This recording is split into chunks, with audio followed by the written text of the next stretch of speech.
Alright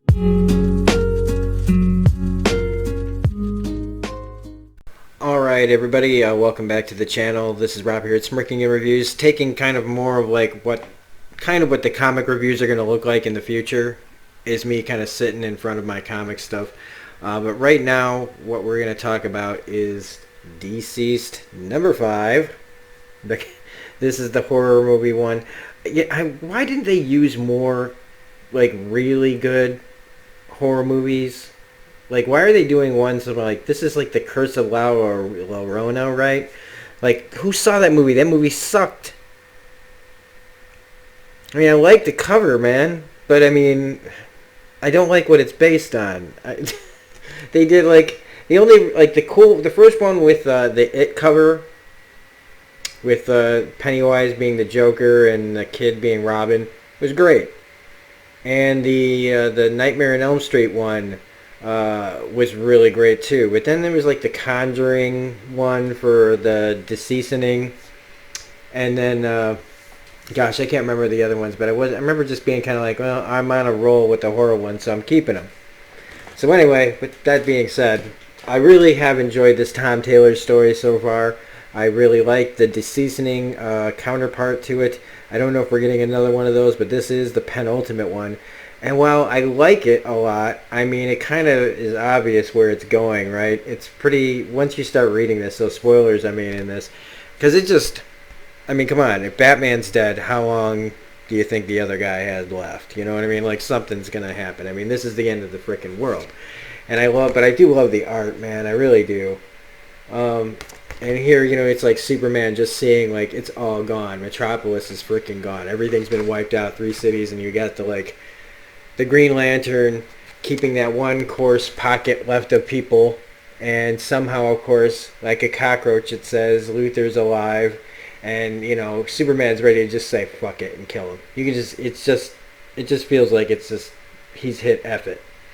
And instead Luthor just gets down on his knees and is like, look what happened. Look at our city. Like, it's all gone. Like, all of this, all our fighting and all of this, and it's all like taken out by something that I didn't do, isn't your fault, isn't like some sort of thing, is kind of what I feel like the subtext is here. Like, so then they go off and they start, you know, getting rid of all technology. You know, they figure that they can like put a stop to it. But it's issue 5 of 6. What's the 6th issue going to be about? Like, everybody singing Kumbaya and, like, on some new planet somewhere? So, you know, we're not done with it. And so, you know, but they got a plan. You know, they put Themyscira, you know, like, they add land to Themyscira so that they can all live there. And Diana talks the Amazons into, like, going, look, there's no more man left. It's just going to be the inevitable. It's going to come for us eventually. Gotham City gets taken over by Poison Ivy, which is just so fitting. And like how Damian and Green Arrow and who else is there with him?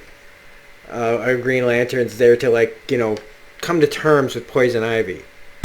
And Killer Croc shows up, and it's Damian in the bat suit, which is also cool, and they kill Killer Croc. And Poison Ivy and Harley, of course, working together. Look, again, okay, so you want to know my opinion about the Harley Quinn trailer, or Birds of Prey? Here it is. Yeah, I know nobody asked for it, but here it is anyway. Why didn't they just make Harley Quinn Poison Ivy movie? That trailer looks like it's all about Harley and just her playing off of this team, and it makes me say that, like, unlike Marvel with Guardians of the Galaxy, they took a chance on a bunch of unknowns, and it seems like with Birds of Prey, they're just gonna have her bounce off of all these people. I mean, they even call it, what they call it, Birds of Prey, the emancipation of Harley Quinn. Just make Harley Quinn and Poison Ivy. You don't need anybody else to play off of, because they're the odd couple. You know, she's the crazy plant lady, and Harley's just crazy. So, I don't know. Anyway, but getting back to this, of course, you know, they're talking about coming to terms with, you know, helping out humanity. Like, come on, it's all over. Yeah, we'll keep off the grass, all that stuff. Then Superman turns the Hall of Steel, you know, the Fortress of Solitude, into everybody's kind of base for information. I also love here, like, Luthor says, Superman, I am the most intelligent person on the planet, and wait, Batman is dead, yes? This is from Luther, you know? And then Cyborg says, yes, right. Then I am the most intelligent person on the planet, and I'm telling you the world is over. It's inevitable. Great admitting with Luther after the fact, just saying, oh, okay, Batman's dead. Okay, then I guess I am the smartest person here now. Like, admitting that Batman's smarter than he is. I just love that touch.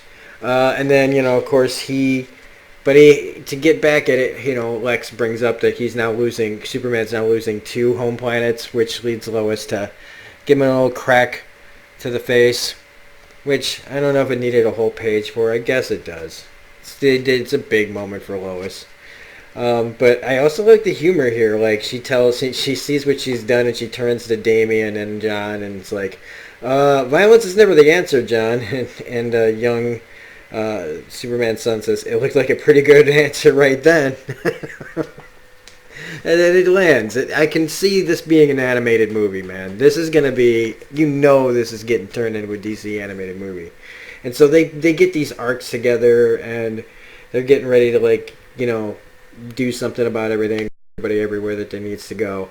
And they talk about how we were never in control. Our mistake was bringing all the heroes together. It started as a buzz, and it grew to a scream. And all of a sudden, this noise is coming. Freaking Lex gets blasted. Now here, that's a splash page, man. Lex gets blasted in half by Martian Manhunter, who's infected.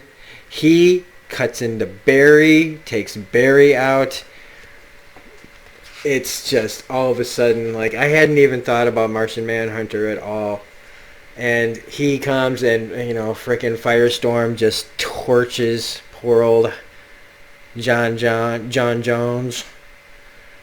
And so Barry, while he comes and Barry's taken off, he's running, he's infected. And so it's up to Superman to catch up to him. And he's like, I can't. And what he does, though, instead is he comes up at him from the other side, waiting to meet him. And how quickly Barry's Speed Force could infect the entire world survivors that are left. So Superman goes to run into Barry head on.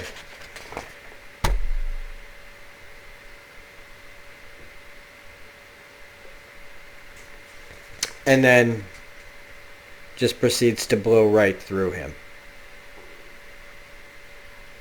And kills him. And then part of Barry, because they were going that fast, somehow got inside of Clark.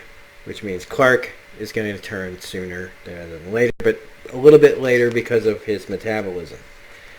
And so Wally connects Lois and Ma and John to the Speed Force, and then he goes and says his goodbyes, tries to get out of there,